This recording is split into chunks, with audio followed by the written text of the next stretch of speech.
Hello and welcome to another episode of Bolts and Boost, to the best friends and family on YouTube. So what I'm doing today to this thing is I'm going to be draining the coolant. It looks old and I just want to start fresh. If you get a car from Japan, it is likely that the coolant is not good for the climates here in Alberta/Canada when it gets cold. So I change every single one anyway. That way it's fresh. I know that I did it. And yeah, so what I'm going to be doing is probably installing my coolant bypass kit here, or sorry, my fourth cylinder cooling mod. And once it's drained, I'm going to be flushing it with some distilled water and then refilling it with some OEM fluid, Subaru Blue. So that should give it a good starting point for the cooling system. I am going to show you guys. I'm also replacing the cooling hoses. And the reason is these hoses are so hard to get at. But there's like a bulging one. Let's see if I can get it on here even. Ugh. Can barely reach it. Can barely see it. That one right there is like bulging more than I like. So I will be taking that one off for sure. And yeah, everything looks like it's in really good shape down here, other than a few of the hoses. Look, it's been sitting so long I got a spider web there. I don't know if you guys can see it. Back in the mainland. So yeah, that's what I'll be doing today. Looks like the cooler was leaking oil at some point, but it does not look wet anymore. But I will get another seal on the way, just in case. And I'm going to try to see if I can get my pliers on that even. And I'm going to replace, I think, this one too. And I can get my pliers on that one there. So hopefully my kit comes with those hoses. If not, I'll track some down and use them. But that one looks like it needs a new clip for sure. So yeah, I'm gonna get to it. I'm just gonna drain the cooling system here with this petcock on the radiator, and we're gonna see what kind of nasties comes out of here.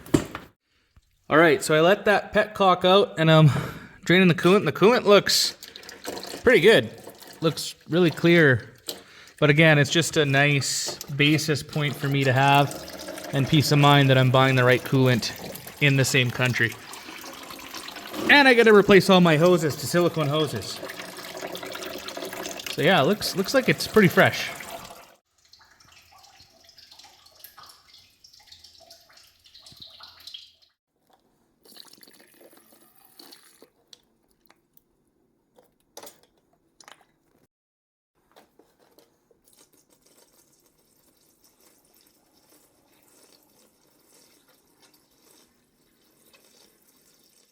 All right, guys, so what you saw me doing was just filling basically both sides of the cooling system. The expansion tank up here obviously is not going to, or it's going to be very difficult to fill if you're just filling the radiator. So as you saw, it took a lot up here, which is good. Goal is just to fill everything up. Again, I am not running this thing with the water in it. I am just trying to flush the system out. When I do refill it with coolant, I'll be using my special coolant filter up here to get all the air bubbles out of the system. But so far, it took about 6 full liters, which is good, roughly. I did, however, disconnect the thermostat housing cooling hose that goes into the head just to get a lot more coolant out, which I did. It's probably, I'd say, I don't know how much went out. I spilled some on the floor. So about a liter, maybe just under. So I'm just trying to flush it as best as I can. There are better methods to do this. There's actually machines designed to do this. Obviously, I don't have that. So my main goal is to get the old stuff out, flush it with distilled water. So there's no calcium or or hard water in my engine.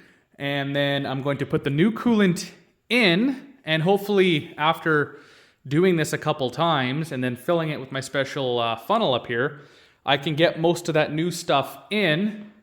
A lot of people think it's not okay to mix both coolants. After talking with a bunch of professional Subaru builders and doing my research, a lot of them say it is okay to mix. If you do mix it, however, you want to stick to like a 30,000 mile interval versus a 75,000 mile interval for the blue stuff here. Now, this one is, it says corrosion protection for 250,000 kilometers. But obviously I will not be using it for 250,000 kilometers, nor do I think the engine will probably last that long. But who knows?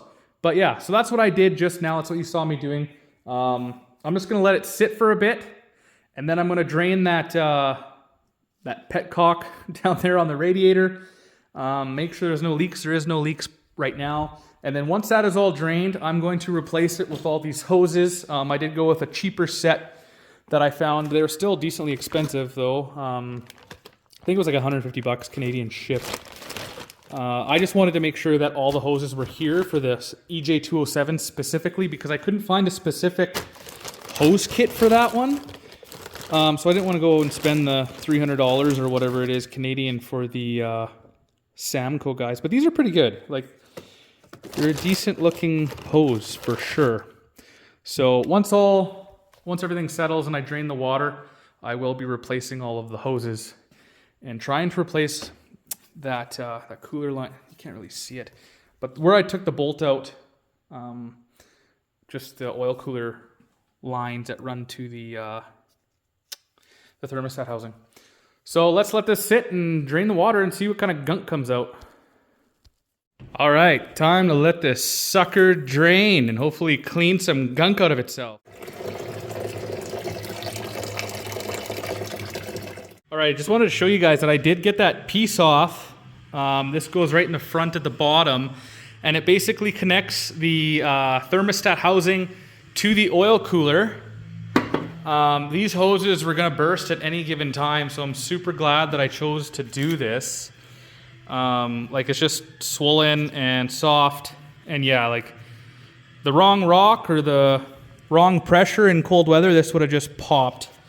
They are decently difficult to get at, but it is doable, keeping the header and everything intact. So I just wanted to show you guys, be sure to check these hoses because you don't want to be stranded somewhere. I do plan on taking this car on road trips too, right? So I want to make sure everything is up to spec. All right, so here's the evolution of draining my coolant and flushing it out. These two on the right are pure drain. The one on the left, as I'm sure you figured out, is the flush. So clear water went in and a little bit of murky stuff came out.